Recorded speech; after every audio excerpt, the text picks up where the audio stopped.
Hey everybody, it's Bruno on MB, where it can't all be serious. And today I have my good friend Chris Rubio from the Rubio Method. Chris, how you doing? I'm doing well, Bruno. How are you doing? Well, it was all good until I made that stupid joke before we started, and it's just not appropriate because you are the expert in long snapping, right? That, And that's what they so, that's what they tell me. yeah, well, that's what 1,800 people that you've graduated tell us time and time, snapping in and snapping out. Chris, we have a huge little thumbnail, huge little. Okay. We have a thumbnail here. It says the Rubio Method. Let's start off right there. We like to get after it. So tell us about the Rubio Method. The Rubio method is it started out as just my mantra of like how I do everything. And I have five major topics that I go over. Everything happens for a reason. I have a list right there. There are winners and losers in life. Accept and embrace. Working hard is not enough. And confidence is the key. And I kind of try to live my life through those. Whenever I do corporate speaking gigs, it's always branched off of those. And my show covers those. And I just go into deep dives on, political, humor, pop culture, just anything that kind of strikes my fancy because the world is so wild right now. And I just want to give people a little bit of humor in their life and, talk about things that you normally wouldn't talk about. I mean, on one particular episode, I had to go get a colonoscopy, and my doctor said, "You have to put this on your show." Not the footage, but he goes, "You have to tell the story about it." So guys are not afraid to do it, because every dude needs to do it once you hit around 50.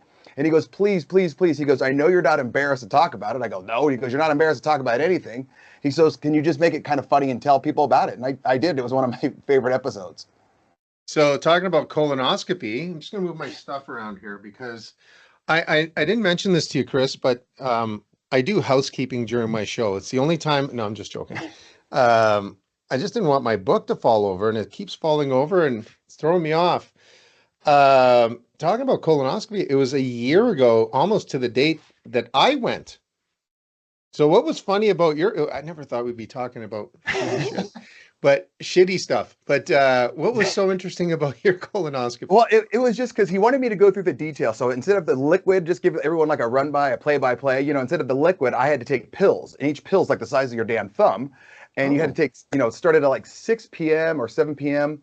And didn't eat at all that day because I was going to have like one big meal before I was able to stop eating. And then they're like, "Oh, no, you can't eat past 10 a.m." And I was waiting to eat like at 2. So I'm starving. Then you have to take these pills. And it's like 12 pills at 6, 12 pills at 8. And nothing happened. Nothing happened. I'm like, okay, this isn't that bad. But by like 8:30, all hell is breaking loose. And I mean, my family was like, "You just stay near in the living room. Do not even go upstairs to the bedroom because the bathroom's too far. You're not going to make it." My own kid was like, "Just go outside with a Home Depot bucket or something." I go, "I'm not doing that. This is my house." And so, all hell breaks loose. They're just say getting rid of all the extra crap in your life. And so I go, and I live in a smaller town in Lewiston, Idaho. Go to check in at 7 in the morning, and the nurse is like, "Hey, Rubio, what's going on?" I'm like, "This is going to be awesome." And they give me the gown, and I'm not a petite human being, and they gave me a gown for like an 8-year-old boy. So my ass is hanging out. It's all over the place. I'm like, "Can I please get a bigger gown?"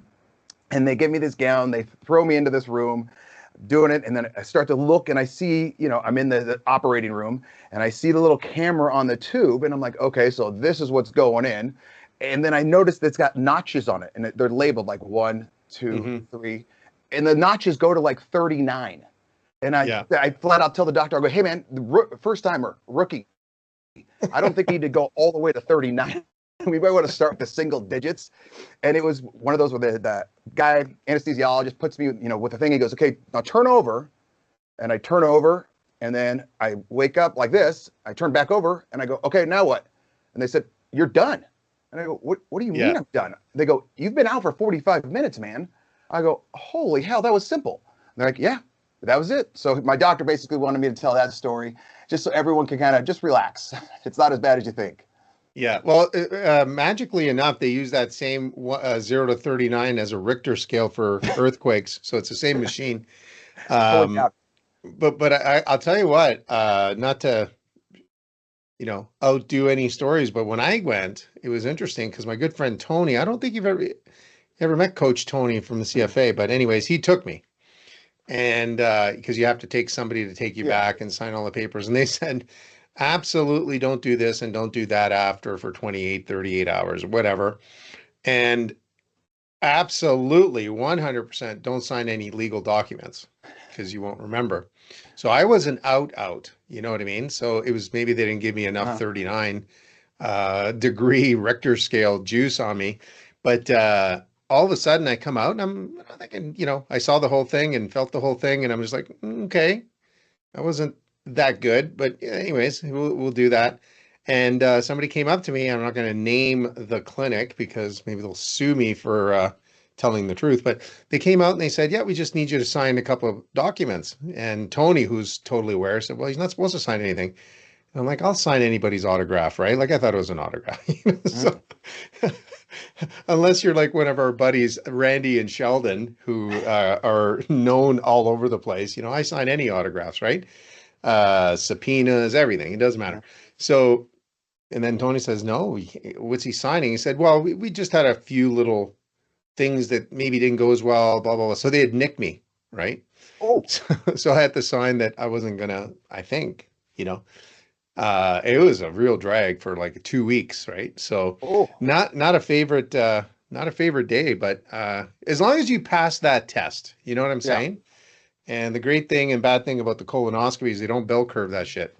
So you better pass that. And if you No don't pun take intended. action right away, it's very important, right? So, um, Yeah. Chris, I want to touch on something. Your public speaking. You're a Hmm. heck of a speaker, and we'll take the mystery out of how we know each other. It's definitely not from long snapping because I was a one-hander long snapper as a I kid. started one-handed. Yeah. Why did you do one-handed? We're gonna revert a little bit. Well, I was always the fat kid growing up, and I wasn't able to play. I grew up in Los Angeles, California, and football for tackle football there was done by weight, not age. Hmm. So, like in Idaho, you can play at any weight. You're just playing that age group. But say like you're a 10-year-old that weighs 200 pounds, you're just not allowed to touch the football. Right. All right. So you can't be a quarterback, running back, wide receiver because you'd kill someone. And even if you get an interception as a defensive lineman, the play's dead. It just stops right there, so you don't run Hmm. anyway. In California, you could be 8 years old and 200 pounds. You just play with the 200-pound kids. So Hmm. I was basically in third grade. I'd played flag football first and second grade, and then in third grade, I'm going to play tackle football. I go get weighed in, and being the big chubby kid, they said, well, you're going to have to play with eighth graders, basically. And I go, oh, I'm not doing that. I'll die. So I played flag football growing up all the way to my freshman year in high school because I was just too fat to play tackle for you. And I was the biggest in this team, so I was the quarterback. Just did shotgun, threw the ball, and I was actually watching one of my buddies. My freshman year, I go to play tackle football. They asked me, what position do you want to play? And I'm 5'10", probably 250. And they said, I want to be quarterback. I said, they said, you'll never touch a football again, Rubio. You're a lineman. You're too fat. I know. Ironically, I touch one every single day now. And so my first year, freshman year, I hated football because they put me at lineman, and I'm like the kind of guy that you don't need to yell at me to tell me what to do. Just I'm a smart guy. Just tell me, move this guy over this way. Here's how you can do it, or tackle Right. this guy. Here's the way you do it. But I had a coach that yelled and yelled and yelled. So I didn't even play my sophomore year in college, in high school, which was odd because my uncle was the varsity head coach. He wasn't the freshman coach. And so I didn't play my sophomore year, and I was just messing around with one of my buddies playing catch in his front yard, and he snaps the ball. And I wasn't a big football guy growing up, so I literally did not know what it was. I go, what the hell Right. was that?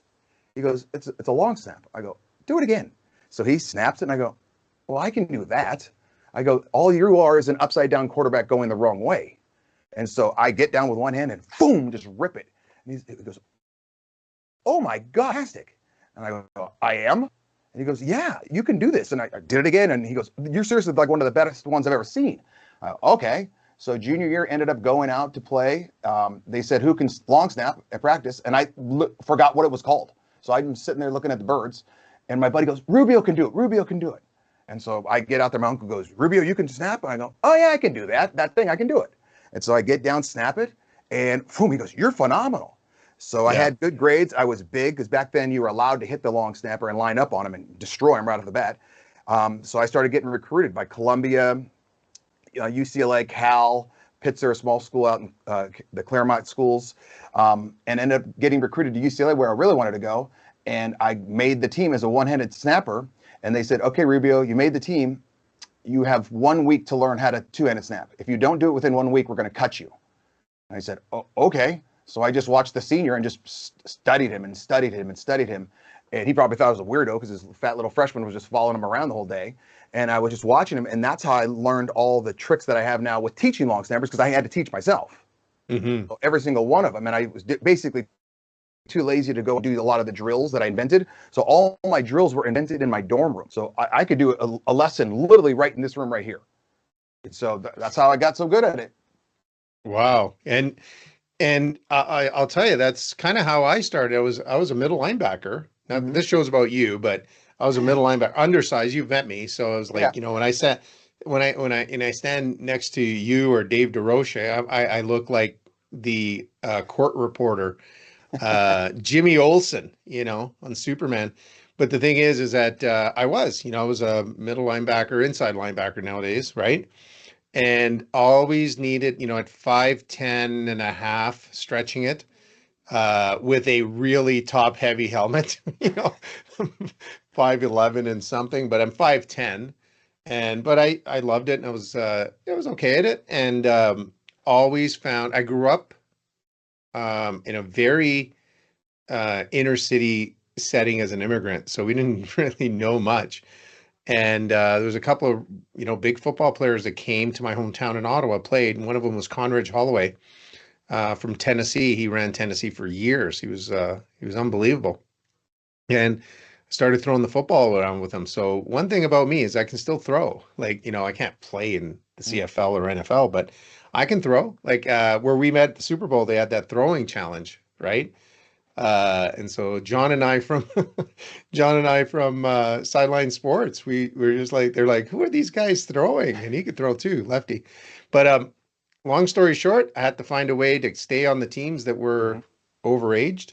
I was underaged, and one of them was punting, kicking, field goal kicking, and long snapping. But back then, long snapping, let's talk about that, because we talk about your job too.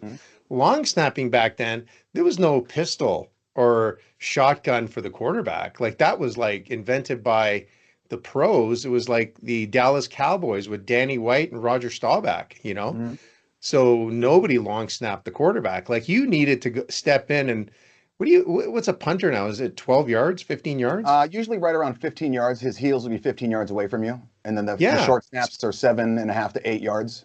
Yeah. So those were like, you had to step in and do it, right? And because I could throw a football for a chubby kid, I was a short, chubby kid, I needed to learn the one hand, because our defensive line coach would say, and he was a former Ottawa Rough Rider, not a red black, he would say, we are trained to knock the crap out of you. 100%. And I'm thinking, okay, I don't like this. So he taught me how to snap with both hands, but one at a time, but the other hand comes down, you're cutting them, right? Oh. So my focus was always cut and then snap. I don't care about the punter, right? Yeah. So it was interesting but I get dizzy. Don't you guys get dizzy doing that? Well, that's one of the characteristics I always say for a long snapper is I like them a little bit dumb. The really, really smart kids are hard to work with. The kids that are a little bit dumber, they're the best because they don't have the ability to overthink. So I always like to have my long snappers upside down for no more than about 4 to 5 seconds. If they're upside down for more than 4 to 5 seconds, you start thinking. And if you start thinking, you start thinking. And I don't want them thinking at all. Well, let's talk about we've originally started talking about your public speaking or keynote speaking. Okay. So let's talk about that and go back to your other business, which is your long snapping school, which is world renowned. That's how we met, right? Ish. Like I knew of that, and then we met. That's a funny story. But talk to us about your keynote speaking. Where do you do it? How do you do it? How can we get you some gigs up here so you can come out here? Yeah, have some poutine. No poutine. No poutine. I'll bring my own food. I'll be my own grain or something, granola. I was at a camp in Seattle, and I'm just doing my normal shtick where I'm teaching these kids, and I'm talking to them about confidence, and I'm talking about, you know, not overthinking and bordering the line between confidence and cockiness, and just the way I describe things, because I have to you have to understand that I'm talking to 12-year-olds all the way to 30-year-olds if you're working for NFL. And my whole thing is I don't want them thinking, and I want it to be just the easiest process as ever. And I want them to remember certain things. So like instead of saying follow all the way through, and I'll say, I want you to follow all the way through so you can take a dump on your wrists. And they're like, oh, and the moms will be like, that's disgusting. 100% it's disgusting, but they're not going to forget it. And so that's what I want. I want them to make sure that, or, follow through with your nose. How much? I want you to follow through so your nose goes into your butthole, like that. So simple things like that. And one of the others comes up and goes, hey, I really like the way you speak. Have you ever done any corporate speaking gigs? And I said, no. And he goes, what about to like salespeople? Nothing like that. The way you because you market yourself, you do everything on an iPhone. How do you do this? Do you have a marketing team? I go, no, I do it all myself. And he goes, okay, I'm going to fly you out and I want you to speak to my salespeople. I said, okay, no problem. And it turns out his company was Dell. And I was like, oh, this was kind of a big one. And so my first one, I think it was in Nashville or Miami or Fort Lauderdale, one of those, and started just rolling. And they liked it. The corporations loved it because I speak just like the way I'm speaking now. I don't use, quote unquote corporate lingo and things like that. And so they loved the down homeness to it. And I'm just very abrasive and right in your face, and I'll take questions and I'll do this, and teaching them about how life really works. Because one of the last ones I did, I said, if you don't do your job, the boss doesn't care. He just is going to go replace you. So you better do your job correctly. If you're struggling, let him know you're struggling so he can help you. But if you don't help yourself, he'll just find the next one. And all the bosses were in the meeting like, oh hell yes, exactly, Rubio, tell it. And so it was going pretty damn strong. I was going about once a month, and then the Rona hit, so all of that stopped. And so now it's just starting to pick back up again, where I just did one a couple of weeks ago, and then about 6 months ago I did one for the Lookout Corporation. It's a cybersecurity corporation. And then on next Monday I'll be doing one for this big Nez Perce Tribe casino we have out here for their end of the year employee rah-rah. And how long are your engagements? You actually do Keynote, right? That's your specialty? I like to tailor it around whenever someone signs up for something, one of my speeches, there's a questionnaire that they go to therubiomethod.com and it says, hire Rubio to speak. You click on that and it gives them a questionnaire. And that gives me a little bit of insight on who I'm dealing with, what I'm dealing with. Is there anything specific they want me to cover and talk about? Because usually they do. They push this agenda a little bit. And so then I just weave that into my speech. They range from 30 minutes to 90 minutes. It just depends on how long they want. You know what? You learn something every day. I didn't know you did that. And I should know that because I did watch your show more than a couple of times. I watched the repeats, Chris. So that's fine. Yeah, because you're like Oprah, you're on prime time. We're not used to the guys running the shows at 11 o'clock Mountain Standard Time after everybody goes to sleep and they have wine. And we're referring to our good friends Randy and Sheldon on the ride. And I'm like, Randy, I can't watch this when I'm out east. You know what I mean? So it's all good. Tell us about the long snapping school that you got. Well, RubioLongSnapping.com. I run about probably 30 camps per year. I'll actually be in Georgia this weekend coming up, and then I have Florida the following weekend. Then about 2 weekends after that, I have a string of 3 camps in Idaho. But I usually hit Atlanta, Charlotte, Chicago, Los Angeles, Vegas, Seattle, New Jersey. I hit them in the fall and the spring. They are one-day camps. Very, very easy to learn how to do it. They're from, people that have never snapped a ball to experts. And like you said, I've had over 1,800 long snappers go to college in the NFL. This past year alone in the NFL, out of 32 teams, I think I had 13 of the long snappers. So it was a good year. I had 4 of my guys get picked up this year, not in the draft, but free agent signings. They don't usually draft long snappers because there's so many good ones that you don't need to draft one. But it's a good camp. It's fun. Kids get better every single time. The parents are always on the field with me. Because that's one thing that separates my camp from a lot of people's camps is like, you go to a football camp or a baseball camp and you're just sitting in the crowd looking at your phone or reading the paper, doing whatever you're doing. I have the parents on the field with me, like literally right next to me, because I want to coach them as much as I'm coaching the kids, because the parents usually paid for it, so they're paying a lot of attention, and they're adults. They're paying attention. You got a 14-year-old kid or a 15-year-old kid. He's a teenager. His mind's on girls, nachos, food, ice cream, and long snapping. That's amazing. Like I heard about your camp way before we met because of the Canadian Football Academy that I was involved in, and your name came up so many times. I'm going to totally apologize. Now I can say this. I thought you were from Montreal. Oh no. Chris Rubio. You can pass for a French Canadian. You know what I mean? But less the poutine. That's a big joke. Tell us about Oh, the poutine. it's just so bad. And and I'm a food guy. I love food. Like pizza's my number one. I know that's not a Attaboy. fancy food, but I love pizza. It's my number one. I could eat it every meal of the day. So we took a trip up to Canada, went through Vancouver one time, and then went all the way up to Banff, which is absolutely gorgeous. And I think the Canadian people, as you know, I've said this a billion times, are the nicest people, like overly nice to me. And it's so nice. The land is beautiful. I live only 3 hours from Canada, but the food is just not good. And I feel like it's something no one wants to talk about. I feel like, but I say the exact same thing, and people are afraid to say it. I think like Thanksgiving dinner, I think that's trash. I think that's one of the worst meals of all time because turkey's just not good. It's not a good food. Like everyone, oh my God, Thanksgiving dinner is the best. It's so great. And I always say, if it's so great, how come you only have it once a year? It's because it's trash. That's why. So what if we had pizza poutine? I don't eat poutine. I'm gonna be honest with you. Like I Because grew it's up. not good. Well, you know what? It just doesn't come to mind. I grew up. Because it's not good.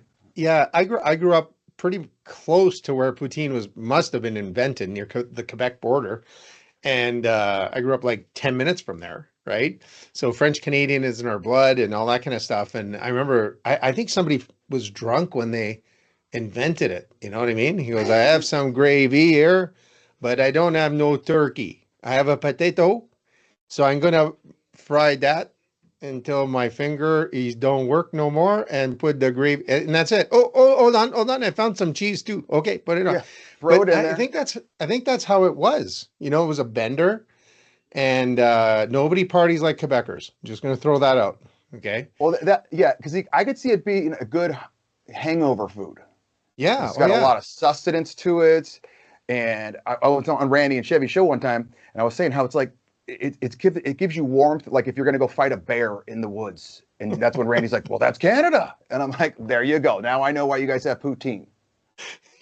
You don't wrestle bears in Canada. But I'll tell you what, when it comes from Randy, and we're gonna send this show to Randy, when he says poutine's good, this is coming from a guy that I absolutely adore. However, he thinks Nutella is a food group. So you know what I mean? So no, it's really interesting that I mean you take care of yourself when in your playing day, like you're a tall guy, you're what, 6'5", 6'4"? Right around 263, right around there, depends.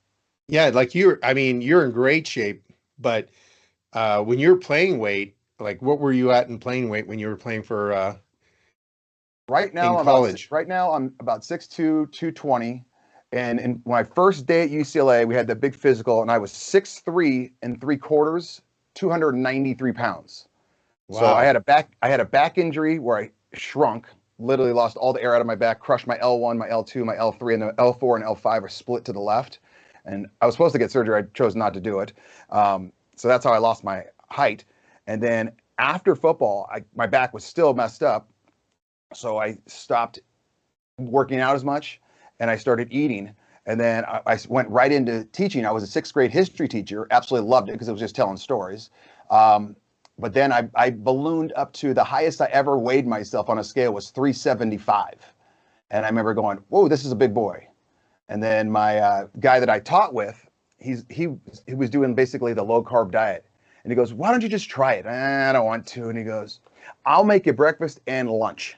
You just got to do dinner. It's not hard. Basically, if it had a mom, you could eat it. You know, it's just meat, cheese, cheese, cheese. Okay, whatever. Lettuce, lettuce, lettuce. And so I tried it, and I lost a lot of weight pretty quick, and I just learned to keep it off. And I still watch what I eat relentlessly. I mean, I rarely have a cheat day, let alone a cheat meal.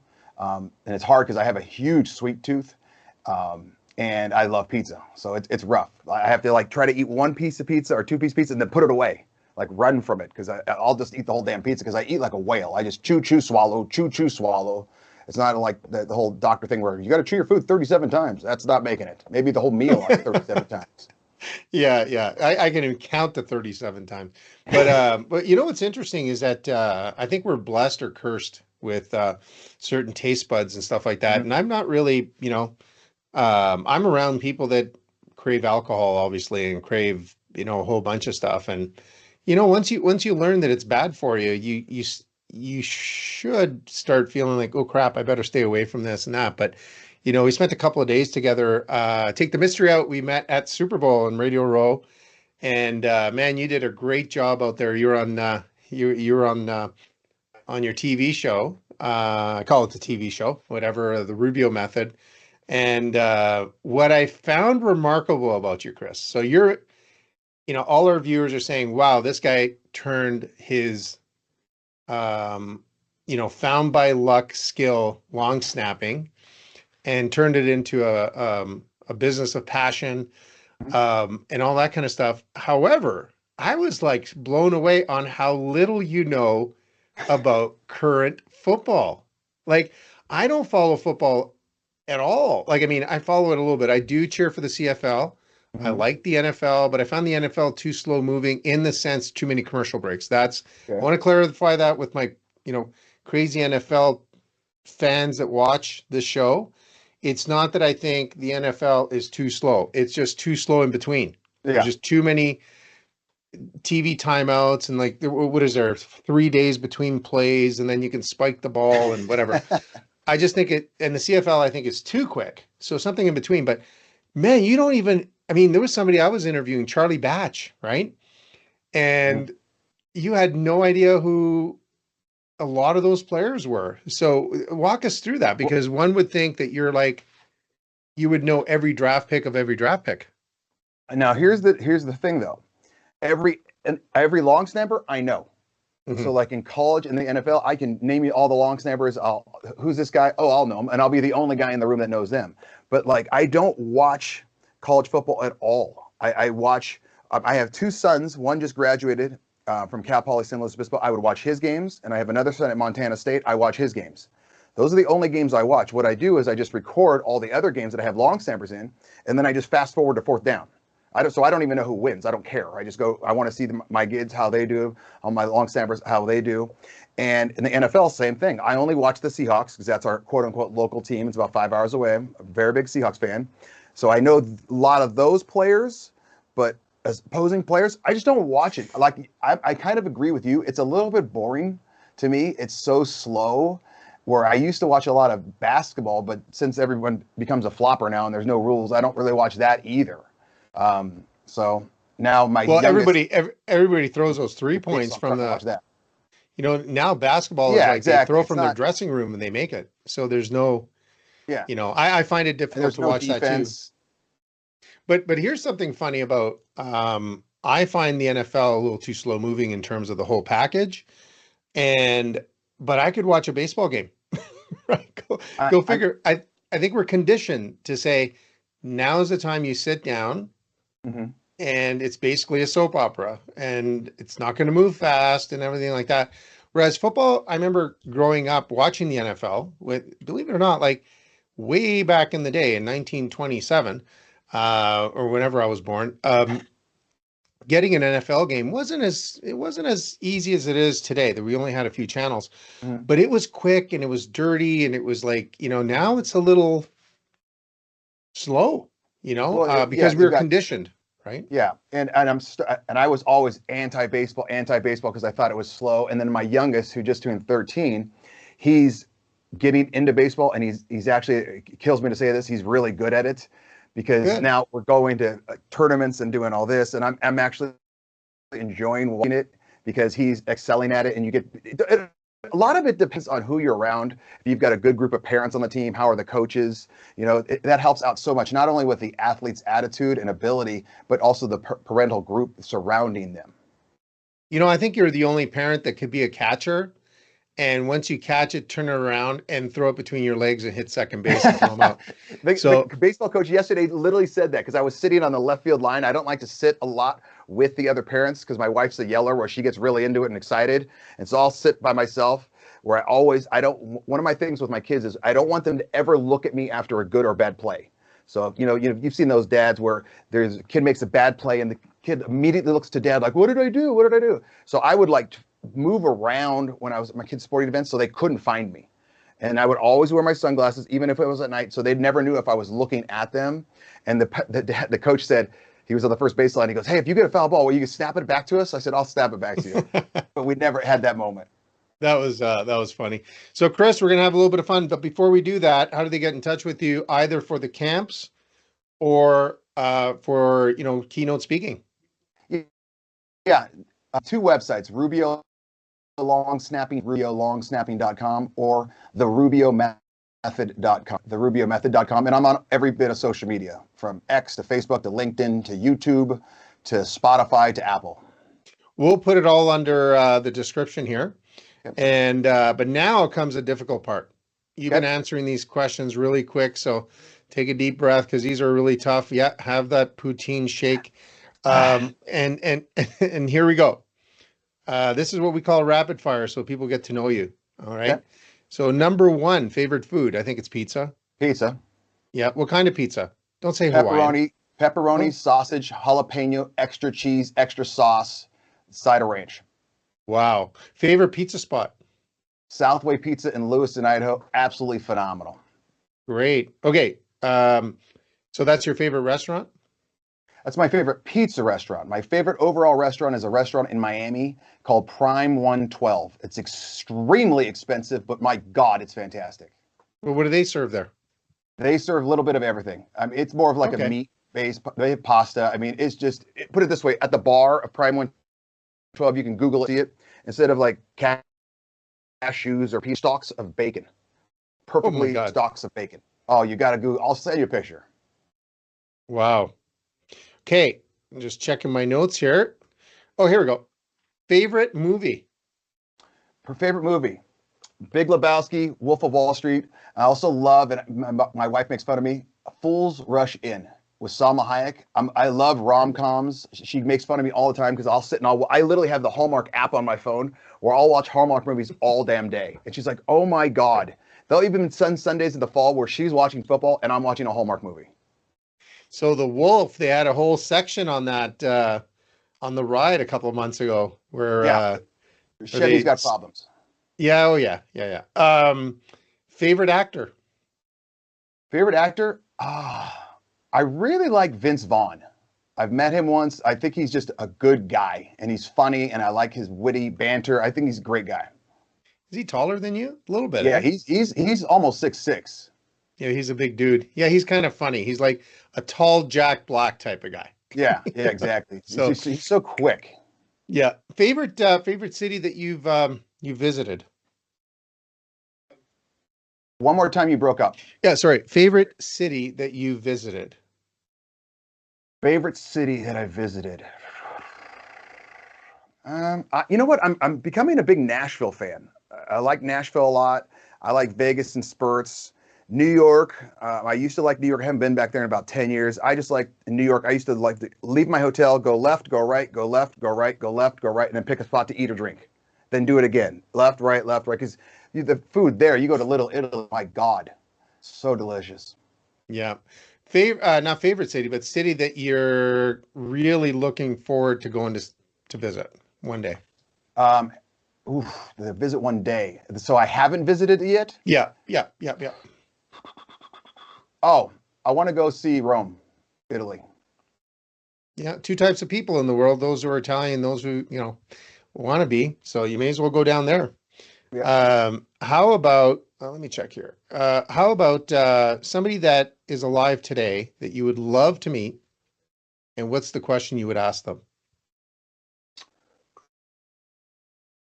I would love to meet Donald Trump. And I would love to say, like, why do you keep doing it? You get lambasted by the media nonstop. You've got half the country absolutely hates you. Why do you keep just grinding? Why do you keep doing it? Well, the answer is really simple, Chris. Because my ego is huge. It's huge. It's the size of Montana. Huge. Yeah, huge. So, unfortunately, I don't know if I do a good Donald Trump, but I when we get together, I'll do my Donald Trump when he first meets Justin Trudeau. Okay. We'll keep that for another day. Okay. All right. So somebody who's unfortunately passed away that you would love to meet, if you can go in the past, what would you ask them? Who is that person? What would you ask them? I would meet Jesus, and I would just ask him like, "Hey, do you know you're still like a big deal? Like, do you know what's going Right. on?" That's the person I would say. Yeah. Who is your favorite band? Do you have a favorite band? My favorite band is Pearl Jam. Oh, okay. Favorite song? Not from them, but just in general. Still, oh Jesus, Not Alive. Release Me by Pearl Jam. It's my number one song. Cool. Is that your walk-up song when you long snap? Oh, I don't know what my walk-up song, because that's got a long intro. I also like Sitting on the Dock of the Bay by Otis Redding. My Yeah. musical genre goes everywhere. I mean, Are you a every single. musician? No, I'm not at all. I wish I was. I play a great air bass. Well, I'm there you go. phenomenal at air bass. Well, you Um, can join our band. yeah, I'll just be the guy on Um, the side. yeah, there you go. Well, you're tall enough. Those bass players are you can't be short and play bass. A little Yeah, awkward. Almost like the security guard when you're at the base. You look around, I, make I love. sure. I will go to concerts and just watch the bass player. I was just in Nashville about a month ago, and I would laugh out loud every time because every single bass player is the same way, where they don't give a shit, and they almost look pissed off, like, why am I here? And they're just so Yes. disgusted, and I just love it. Well, yeah, one of the reasons why they look that way is because we only give them four strings, right? That's it. Let's not stretch us. So our bass player is Shreko Zizakovic, and I don't know, he's a former Ohio State, won a Grey Cup up here, and he fits the bill, like I love it. 6'19". I don't know how tall he is, but and okay, so favorite sports team? You said the Seahawks, or is that your favorite Yeah, football team? that's the team, Seahawks. Not UCLA? Well, that's a college team. That's a separate question. I follow UCLA, I follow Montana State, I follow Cal Poly San Luis Obispo, and then from there on, I just follow long snappers. Okay. Do you have a favorite athlete of all time? I used to absolutely love Magic Johnson growing up. I thought I was him. I used to love watching him play. Not a lot of current athletes. I used to love It's watching Jose Canseco. I thought he was phenomenal. Um, Obviously, Michael Jordan. Kobe Bryant was big. Shaq. I was real into the Lakers during that era. Yeah, it's a little tougher to cheer for them or have idols these days because they're either too big or nobody knows about them. Like Yeah. the superstardom ones. That's how I feel. Um, okay, so I don't know if it's an opportunity or a curse. You get to ask me a question, whatever question you want, and I won't plead the fifth. Okay. If you could live in any Northwest city, where would you live? In Well, America. I live in a Northwest city, and I think because we live in In Calgary, America? right? What's that? In the U.S., you Okay. mean? No, in the U.S. Northwest. That's, what? Interestingly enough, I drove through Montana for the first time this summer. We were driving my Mhm. son back from Indiana, and Montana was snowing in May. So I don't want to Oh really yeah. hang out there too much. And I've never been to Seattle. So I don't know. That's a really tough question. I would probably say somewhere I'd like to check out somewhere in Idaho. I hear it's really good. You're It's North gorgeous. Idaho, right? Yeah, I'm closer to Canada than that I am Boise. Boise's about 5 hours south of me. And that blue turf just throws me off. Oh, it's so bad. Isn't it? They must have got a deal. That's what I'm thinking. They must, Uh, but there's a school near me called Eastern Washington yeah. University, and they have red turf, and it's like blinding red. I mean, to the point where I went and watched a game there one time, and you have to wear sunglasses or your eyes are like this the entire time because it's I don't know what such they're a thinking. oh. And then I just read somewhere in New York they put black turf down. Yeah, What? no, that's How stupid are crazy. you? That you know how hot But that's going to be? listen, I don't want to sound like a homer domer, but in the Northwest, if I had to include also Canada, I love Victoria. Like Victoria, Vancouver's a little busy for me. Not busy, it's Mm, just there's no highways really. okay. And man, they built that up. Like there's high rises everywhere in your Stanley Park and stuff. But I got to tell you, I'm not from Calgary. I grew up in Ottawa, but Calgary's pretty tough to beat overall as a city in the Northwest. It's a little cold in the winter sometimes, Yeah. but the Northwest U.S., like I said, I would love to come down to Idaho. I'm not just saying that because it's you, but Mhm. Washington was just too cold for me. It's border too, but it is interesting place for sure. But okay, that was a tough question. I'm gonna have to drive down the first time ever, and we were coming back up and not coming down. Right? We Yep. just don't go down. We just don't go down to the border as much. Out Yeah. east we used to. When we lived out east, we'd go to New York State, New Hampshire, Massachusetts, Well, Maine, it's Vermont.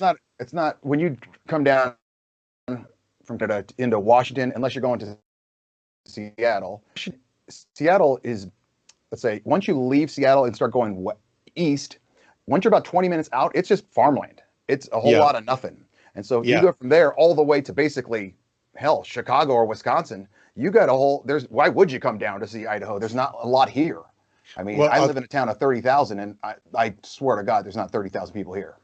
yeah, no, they have to fudge it up a little bit, the Yeah. numbers. I drove our car to Florida last summer this time. And you know what? On the map, it looks okay, but that stretch between really Calgary, like, once you hit the Saskatchewan border, all the way down to Madison, Wisconsin, even if you cross Minnesota, it's a lot of nothing. You got to bring Yeah. a lot of water because there's camels out there. So, but would I do it again? Maybe. I did it on my own because I had to bring a car down and my son was playing down there. But Florida's a long way from out west. Oh yeah. And you know what? Since we're on travel, man, that Chicago is a tough town to get around. Atlanta is tough, but Chicago, it is just gridlock these days. I don't know what they're doing there. The funny thing about that is I grew up in Los Angeles, moved away from them there when I was about 30, I think it was.